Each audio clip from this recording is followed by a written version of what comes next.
रिको Italy cedar ही क्यों?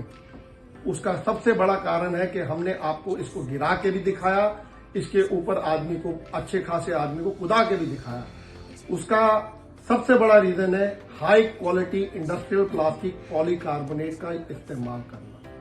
बाकी सब हमारे जो कंपटीटर्स हैं उनको इसके बारे में ज्ञान ना होने की वजह से वो एबीएस इस्तेमाल करते हैं या जो है वो हल्का प्लास्टिक इस्तेमाल करते हैं सेकंड ग्रेड का। ये high quality first virgin material polycarbonate material है, जिसकी वजह से ये कहीं पे भी एक्सीडेंट भी हो जाएगा, इसको कोई खराबी नहीं आएगी, कोई टूटेगा नहीं, बड़े लॉन्ग लाइफ चलेगा। इटली सीडर में हम लोग आपको 8 डिफरेंट टाइप की गरारी दे रहे हैं, या आपको कह सकते हैं बीज बोने वाली जो गरारी है वो ये है। इसमें एक यहाँ लगा के देते हैं, 7 हम अलग अलग देते हैं। अब इसमें आप इवन हमारा कॉटन भी इस्तेमाल कर सकते हैं, कॉटन की भी हम लोग गरारी देते हैं।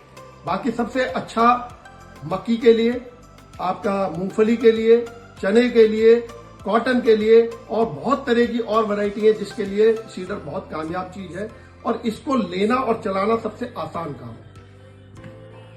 अब दोबारा से आ जाते हैं रिको इटली का ही सीडर क्यों। रिको इटली के सीडर के अंदर हमने बहुत बारीकी से काम किया है। सबसे पहला फीचर है ये, जो सबसे ज्यादा इसकी नोजल काम करती है।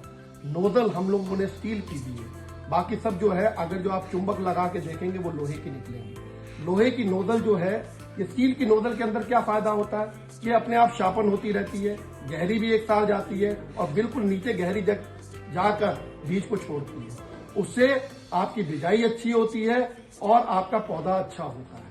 तो ये एक सबसे बड़ा फीचर है जो हम लोग देते हैं। फिर ये 3.5 इंच की है, हम लोगों ने इसको पूरा हिसाब से बनाया है ताकि बिल्कुल गहराई में जाकर नमी के अंदर अपना बीज छोड़े।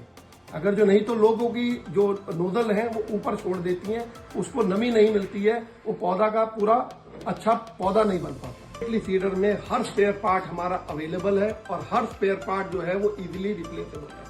इसीलिए हम लोगों ने ये स्क्रू ड्राइवर दिया है। आप चलते चलते में कोई भी आपका पार्ट टूट जाए तो उतना ही पार्ट आपको खोलना है, उतने ही पार्ट को बदल देना है। इसका ये नहीं है कि आपका पूरा सीडर कभी भी डैमेज होगा। तो ये सिस्टम हम लोग पहले ही लेके चल रहे हैं। अब हम लोग फिर से बात करते हैं रिको इटली का ही सीडर की। इसमें हम लोगों ने पूरी एडजस्टमेंट का भी फीचर दे रखा है। आपको अगर जो नोजल्स को एडजस्ट करना है हमारी 6 इंच की दूरी पे, 4 इंच की दूरी पे, 3 इंच की दूरी पे, तो हम लोगों ने फीचर्स दे रखे हैं, साथ में हम लोग अलग से देते हैं। आप इसको अपने हिसाब से एडजस्ट कर सकते हैं। जितनी दूरी पे आपको अपना सीड डालना उस हिसाब से आप अपने अलग अलग अनाज पे, क्योंकि अलग अलग दूरी चलती है, तो उस हिसाब से एडजस्ट कर सकते हैं। फिर हम लोगों ने इसको एडजस्टमेंट के लिए आपको साथ में ही एक अच्छी क्वालिटी का स्क्रू भी, पेचकस भी दिया है, ताकि वो आपके एक तो पेच टाइम पे हमेशा चलाने से पहले एक बार सारे पेच चेक करने चाहिए, उनको टाइट करना चाहिए, क्योंकि ढीला अगर जो होगा तो वो टूटने का खतरा रहता है। तो इसको हर जगह एक ही तरह का ये हमारा चल जाएगा। हम लोग साथ में इसको फ्री देते हैं। रिको इटली सीडर ही के दोबारा से आ गए हम लोग। अब हमने इसको सीडर को फिट कर दिया है, तो फिट करके दिखाना चाहते हैं 2-3 चीज। एक तो सबसे पहले इसका स्प्रिंग बहुत इंपॉर्टेंट है। ये स्प्रिंग टेम्पर्ड होना चाहिए। स्प्रिंग अगर जो लाइट ड्यूटी होगा तो ये खिंच जाएगा, बहुत जल्दी खराब हो जाएगा। तो इसके ऊपर हमारी मेन विशेषता है। उसके बाद हमने ये रिजर दिया है ताकि जब ये फीडिंग अच्छी तरह से हो जाए तो उसके ऊपर जरूरी जितनी मिट्टी चलनी है वो भी हो जाए। उससे पौधे की जो है वो रक्षा हो जाती है, बीज की रक्षा हो जाती है और बीज अच्छा होता है। उसके बाद हम लोग और कुछ पॉइंट के ऊपर आ जाते हैं कि ये हैंडल, ये इतना इम्पोर्टेंट है कि आप इसको कैसे चला रहे हैं। ये इस हाइट पे हम लोगों ने बनाया हुआ है कि इसको चलाते हुए जोर ही नहीं लगता है, बड़ा इजीली हम लोग इसको चला सकते हैं। रिको इटली के सीडर की क्यों? क्योंकि इसके ऊपर अगेन सब्सिडी उपलब्ध है, टेस्टेड है और मजबूती से बना हुआ है।